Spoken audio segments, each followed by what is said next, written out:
Bismillahirrahmanirrahim. Assalamualaikum warahmatullahi wabarakatuh. Saya atas nama Muhammad Zafri Awal dari kelas 9A ingin menjelaskan mengenai materi sistem peredaran darah. Nah, sistem peredaran darah pada manusia merupakan atau biasa disebut dengan sistem kardiovaskular adalah sebuah sistem organ yang mengalirkan darah dalam tubuh. Sistem kardiovaskular terdiri dari organ penting yaitu jantung dan pembuluh darah. Sistem kardiovaskular berfungsi untuk mensirkulasikan darah ke seluruh tubuh agar terjadi pertukaran gas, nutrien, hormon, sampah metabolisme dan senyawa lainnya seperti obat. Nah, adapun organ penyusun sistem peredaran darah pada manusia. Yang pertama ada darah. Nah, darah adalah bagian terpenting dalam sistem peredaran darah. Darah mengangkut gas, nutrien, hormon, sampah metabolisme dan senyawa lainnya seperti obat ke seluruh tubuh. Adapun darah di sini tersusun oleh plasma darah.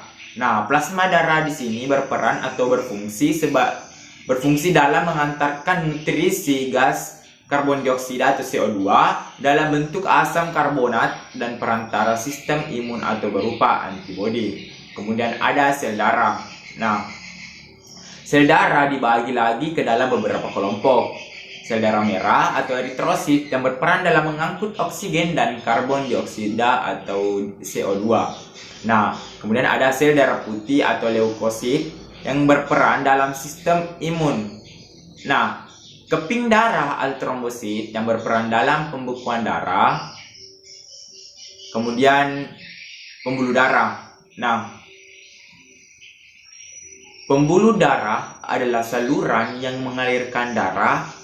Pembuluh darah di sini memiliki fungsi atau peran yaitu membawa darah dari jantung ke seluruh tubuh atau sebaliknya.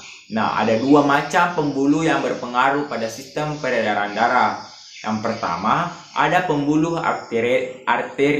Nah, pembuluh arteri adalah pembuluh darah yang keluar dari jantung bagian terbesar bernama aorta.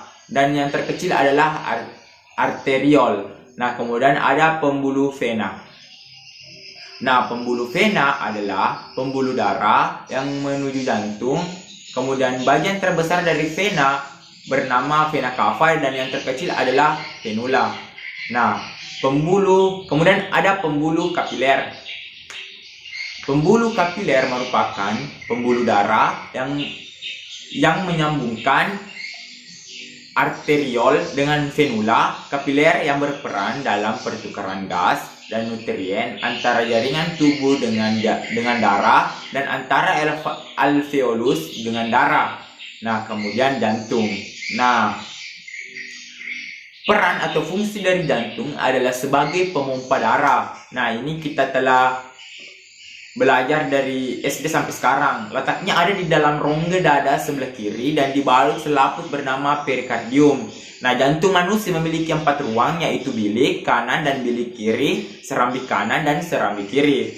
Nah, adapun mekanisme peredaran darah yaitu darah dengan konsentrasi oksigen tinggi dipompa oleh bilik kiri di jantung ke seluruh tubuh melalui aorta. Nah, dari aorta, darah akan melewati arteri dan bercabang lagi menjadi arteriol. Arteriol akan bercabang menjadi kapiler. Di dalam pembuluh kapiler inilah darah yang mengalami pertukaran gas, nutrien, hormon, dan senyawa metabolit lainnya dengan jaringan tubuh. Nah, darah yang melewati kapiler tubuh akan menyambung lagi menjadi pembuluh venula yang berisikan darah dengan konsentrasi karbon dioksida tinggi. Nah, venula menyambung menjadi vena dan vena terbesar adalah vena cava. Dari di vena cava akan diterima oleh serambik kanan dan kemudian dipompa oleh bilik kanan ke paru-paru melalui arteri pulmonalis. Nah, di paru-paru darah akan mengalami difusi gas dengan alveolus. Setelah melewati paru-paru, darah akan memiliki konsentrasi oksigen yang tinggi.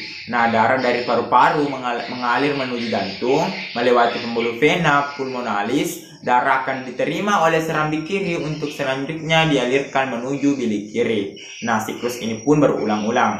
Nah, adapun kita masuk pada penyakit pada sistem peredaran darah manusia. Nah, ada beberapa gangguan pada sistem peredaran yang membuat badan manusia tidak lagi sehat, seperti aritmia. Nah, penyakit aritmia merupakan penyakit yang bisa terlihat dari irama jantung yang kadang cepat atau bisa juga yang lambat. Nah, biasanya penyakit ini merupakan kelainan bawaan pada jantung. Kemudian yang kedua ada aterosklerosis. Nah, penyebab dari penyakit ini adalah pengendapan lemak pada dinding pembuluh darah. Jika dibiarkan bisa mengakibatkan serangan jantung. Kemudian ada kardiomiopati. Nah, keadaan melemahnya otot jantung yang bisa mengakibatkan gagal jantung dan kematian. Nah, kemudian ada cacat jantung bawaan. Nah, biasanya penyakit ini bisa dilihat sejak dalam kandungan, ditandai dengan perkembangan jantung yang terhambat. Nah, kemudian ada arteri koroner. Nah, arteri koroner dikenal juga dengan nama jantung koroner. Nah, penyakit ini menjadi penyebab kematian paling besar di seluruh dunia. Nah, kemudian ada hipertensi. Hipertensi atau nama lainnya yaitu darah tinggi, jika tidak segera diobati akan berpengaruh pada kerusakan jantung dan pembuluh darah. Kemudian ada penyakit iskemia jantung. Nah, iskemia jantung diakibatkan karena otot jantung tidak mendapatkan oksigen yang dibutuhkan. Nah, kemudian penyakit umum yang biasa terjadi yaitu penyakit stroke. Nah, penyakit stroke merupakan keadaan di mana terjadinya penyumbatan pembuluh darah menuju otak yang menghentikan aliran darah serta oksigen yang masuk ke otak. Nah, untuk lebih jelasnya mengenai sistem peredaran darah manusia, saya akan menampilkan sebuah animasi video yang memuat sistem peredaran manusia agar teman-teman sekalian dapat mengerti lebih jauh atau lebih mendalami materi sistem peredaran darah manusia ini. Simak video berikut ini. Nah, sekarang kita masuk pada animasi sistem peredaran darah. Nah, mungkin teman-teman akan bingung mengapa pelajaran sistem peredaran darah ini susah untuk dimengerti. Nah, kali ini saya akan menjelaskan materi sistem peredaran darah agar mudah dimengerti dan juga dipahami. Maka simak video sampai habis. Nah, untuk memasuki sistem peredaran darah manusia, mari kita ketahui dulu organ pada peredaran manusia. Nah, organ peredaran manusia ada jantung, ada pembuluh darah, dan ada juga darah. Nah, jantung manusia berada di sebelah kiri dan jantung manusia berfungsi untuk memompa darah ke seluruh tubuh. Dan faktanya, ukuran jantung berukuran sebesar kepala tangan manusia masing-masing pemiliknya. Nah, contoh jantung seperti ini. Dan apabila dipotong tampilannya seperti ini. Kemudian,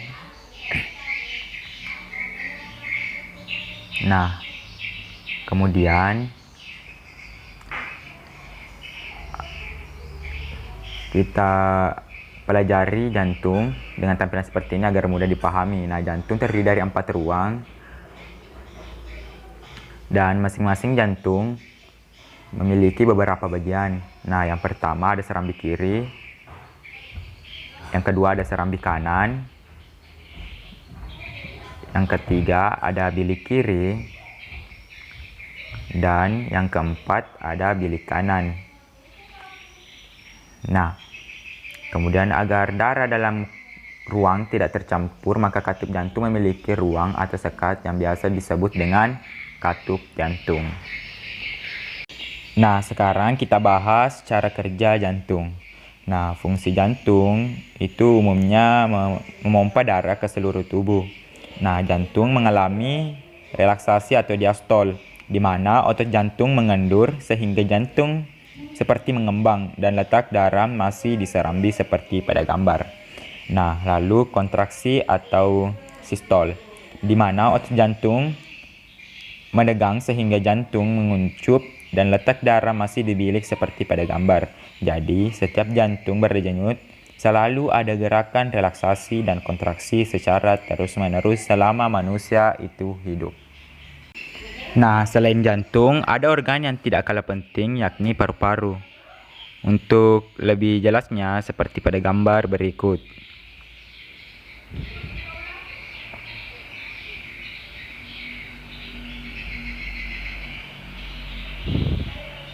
Nah, sekarang kita belajar tentang jenis pembuluh darah.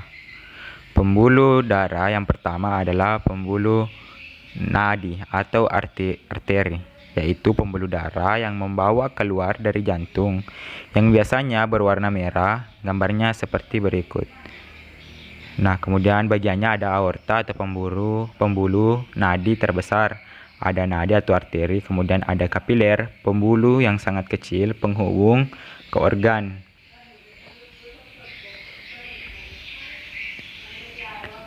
Kemudian vena atau balik, yaitu kembali ke jantung maksudnya, dan contohnya yaitu arteri pulmonalis. Nah, arteri pulmonalis ini mengantarkan jantung ke paru-paru, kemudian vena pulmonalis mengantarkan darah ke jantung. Nah, kemudian proses saat jantung berdenyut. Nah, fungsi awal dari jantung yakni memompa darah ke seluruh tubuh. Maka beginilah cara kerjanya. Saat relaksasi, bentuk jantung mengembang dari darah masih dalam serambi kanan dan serambi kiri. Katup terbuka, lalu darah menuju ke bilik. Nah, saat berkontraksi atau sistol, bentuk jantung menguncup dan darah mulai memompa diri. Jantung menuju pembuluh darah, ke pembuluh darah dan ke seluruh tubuh, lalu kembali ke jantung lagi. Nah, seperti itu terus-menerus setiap jantung berdenyut. Nah, kemudian proses peredaran darah. Nah, dari serambi kiri ke bilik kiri, lalu menuju ke pembuluh darah, berkumpul sementara di aorta, lalu ke seluruh tubuh melalui pembuluh nadi atau arteri. Setelah itu mengalir melalui pembuluh balik atau vena menuju serambi kanan dan lanjut ke bilik kanan. Lalu menuju ke arteri pulmonalis, di paru-paru mengalami pernapasan, lalu ke vena pulmonalis. Nah, proses ini terus-menerus berlangsung setiap jantung berdenyut. Nah, kemudian penjelasan tentang warna darah. Nah, jika warna darah tersebut berwarna merah, maka darah tersebut banyak mengandung oksigen atau O2 dan juga sari makanan. Nah, jika warna darah tersebut berwarna biru, maka banyak mengandung karbon dioksida atau CO2 dan juga sari makanan. Nah, itulah tadi materi mengenai sistem peredaran darah manusia. Semoga teman-teman cepat mengerti. Jangan lupa like, komen, dan juga subscribe channel untuk mendukung channel saya berkembang. Terima kasih.